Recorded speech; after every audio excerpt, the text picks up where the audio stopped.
evening, everyone, and welcome back to another episode of our podcast Beneath Your Skin. This is Gaia. Yes, still going crazy. And how are you doing, my dear? I'm doing good. I am happy because this is the last film we're watching in the Conjuring saga, and we can move on to other films. Anything different. I don't care at this point as long as it's not in this saga. I totally agree, my dear. I totally agree. Today we are going to talk about Annabelle Comes Home. She never left, so I have no idea why they called it Annabelle Comes Home.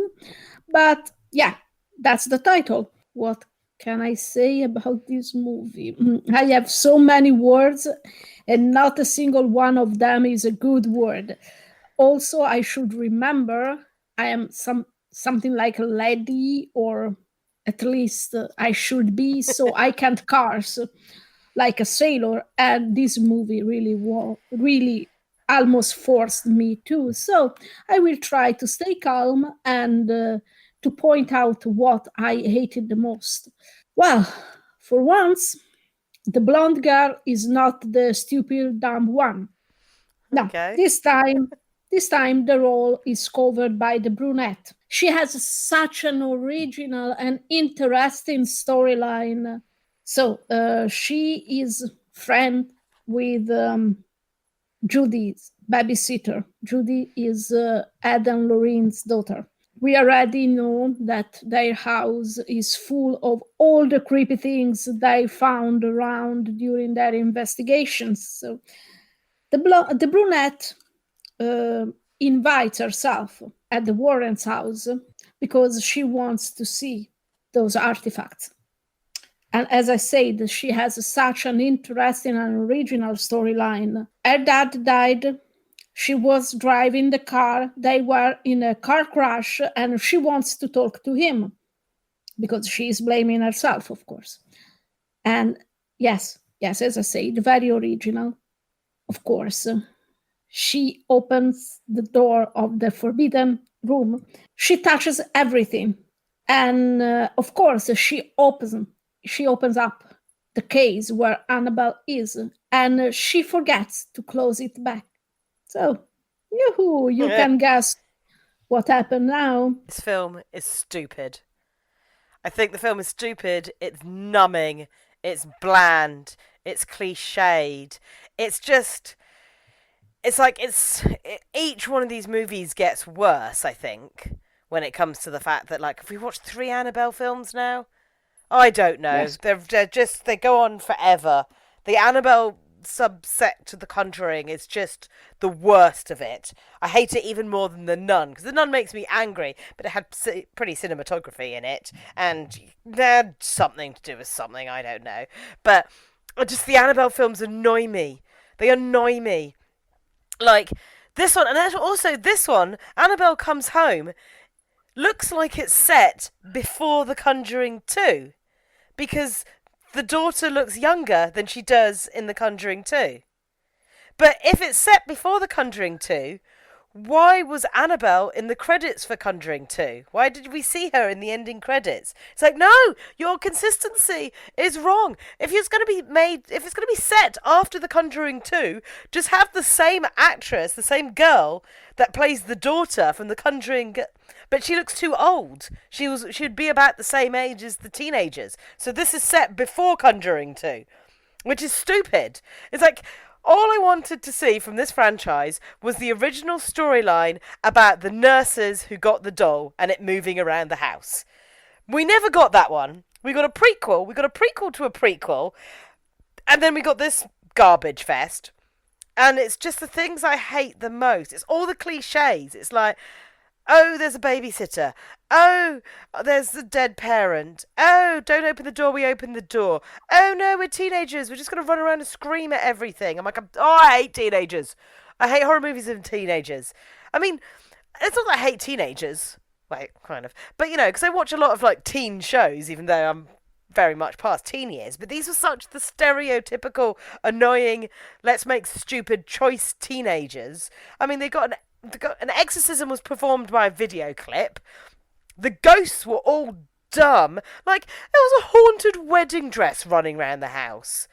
And and the ferryman and stuff, and go, well, that's from freaking Greek mythology. Like, how is that now running around your house? Of like, look at me and my coin eyes, and it's just like, oh, it's so stupid. And then there was potentially a werewolf outside, and they were just so teenagers, so teenager, just so. We're teenagers. I fancy the boy. Am I going to go to the prom? Oh no, I'm being bullied. And it's just like, oh. And then it just got more and more stupid, and it was never scary. There wasn't even jump scares. The Nun had a couple of like jumps in it, where when I wasn't paying attention, I was like, ah, oh shit, I should have been. Oh, excuse me. Oh dear, I should have been like, paying attention to the screen. But this one was just literally like, is that a dark corner? Oh, is that a dark corner? Is that an evil wedding dress? Is that someone's foot? Oh, is the Annabelle doll staring at you? Why are you in bed with it? Like, why don't you go round to your friend's house and stay there until, Ed and Lorraine come back? Yeah, and once again, people screams and screams and screams, and no one hear them. And then people screams and everyone hear them, but no one does anything about them screaming. But that's another thing I really hate. I already said it, but I hate when we lose characters. Why the hell was the boy even there? What is his meaning? A way to kill off the chickens? Because that's what happens. He hides between the chickens, and then the hellhound, werewolf, whatever it was, eats the chicken. So you were there just for that? Yes, basically. Then he saves Judy when she goes to grab the inhaler in the car for the babysitter, and he is locked outside once again. Couldn't you have waited for him to arrive inside the house before you locked the door? Okay, then we have this teenager who was grabbed by a ghost in a wedding dress. And are you telling me that the wedding dress was actually a conduit for evilness? So are you telling me that someone got married with an used wedding dress? Isn't the wedding dress supposed to stay with you forever and to be this unique thing you always keep safe and stuff like that? Okay, well, someone used an used wedding dress. Okay, that was evil. So that someone became evil and violent. Okay, so this teenager. How did they get the bloodstains out of the wedding dress to have been able to sell? Because if the idea was the wedding dress, everyone it corrupted. So that dress would have been in a state by the last wedding. We see that the ghost in the wedding dress throws up blood into her mouth, and that was pretty gross and disgusting. And then we lose Daniela. Yeah. We only find her back 20 minutes later, dressed in the wedding dress, and we realize, yeah, silly me. Of course, we have lost her. She had to change. Yes. Of course. But what really amazed me, and please note the sarcasm in my voice, is that at some point, the samurai armor is there for whatever reason. So everything she touched, and she touched everything, comes upstairs to hunt them down. And you are like, no, I can't. I really can't. And the end. The end. Oh. We want to talk about the end. Oh, God. That in pure American fashion not only gave us a moral, all the evil inside this room only helps me to realize the goodness outside. Really? Yeah. That's what you get, Lorraine? Well, good for you.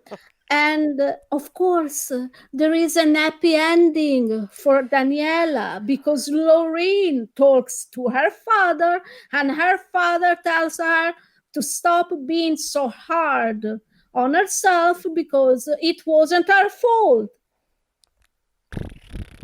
That's what I say to this. Could this movie have been more cliche than this? No. They really tried to put every single cliche they could think about into the movie, and they made such a boring movie. It was. Oh. There is nothing to save in this movie. Nothing. No. I hated the Of course, characters. and of course, in the end, Judy too gets her happy ending. Oh, yeah. So, are you really telling me that a girl bullied at school because of what her parents do for a living and because of what she can do um, really gets her happy ending in this society? Okay, we are talking about the 70s, so maybe things were a little bit different, but I don't believe it. People can be cruel. Younger people can be even more cruel than adults sometimes. So, no, no. Why? I mean, I love a good happy ending, but this wasn't good. This No. was just cliche.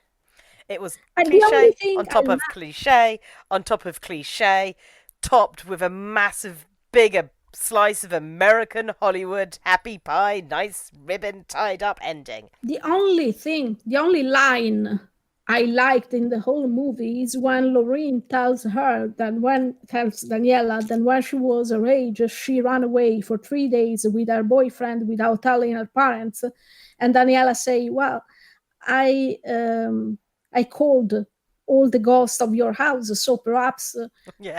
my my my sin was a little bit worse than yours." And then Daniela is like, "Okay, does Mr. Warren knows about the boyfriend?"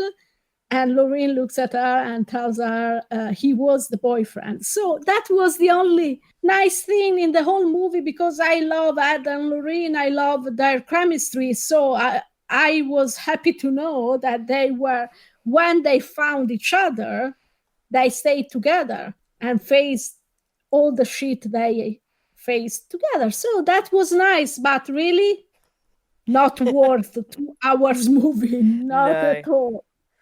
There's so much screaming and running around the house, and then the thing is, it starts turning into like an episode of Scooby Doo or Night at the Museum meets Ghostbusters, because it's just like, oh, the things in the exhibition are coming to life and chasing you around the house, and it's just like, this is getting more and more dumb, and you're just screaming. Also, the wedding dress is obviously a one size fits all because it miraculously just fits the young girl. Like, it was cheesy. I hate that overly, like, loving ending. The ending is like, everybody lives and you get a birthday party. And Ed and Lorraine don't seem at all annoyed with any of you. I'd be miffed. They literally broke into a secret compartment of their house and let out evil. I'd be like, you are never having friends over ever again. You know? No, let's invite the whole school over for a birthday party. No, all those people would just be like, we're here to see the ghost room. And yeah, no, it's stupid. And you know what the stupidest thing I've ever seen in my life is? There's a freaking board game that's a bit like Twister that at some point in the movie grows arms. And I was just like, the board game just grew arms. That is not scary. This is like, I think I've seen more scary things in the animated Ghostbuster series. It's a board game growing arms and trying to catch them. Why? Why is the board game growing arms? It's just ridiculous. Laugh out loud that moment. And I still want to understand and want to know why the director decided it was important for us to know that Judy can see the ghosts of the founder of our school. If you didn't want to do anything with this information, why the hell did you think it was a good idea for us to know? It's pointless. It's a really, truly pointless movie that adds nothing to the mythology, adds nothing to the characters. I mean, it doesn't even add anything to Annabelle, because Annabelle's barely in the movie. Basically, Annabelle walks around, God only knows how, and nothing else. Yeah. Oh, yes, she ends up in bed with Judy, and I love the babysitter. Didn't even give a damn about it. Oh, there is a creepy doll that wasn't there when I was here with Judy in her bed. You know what?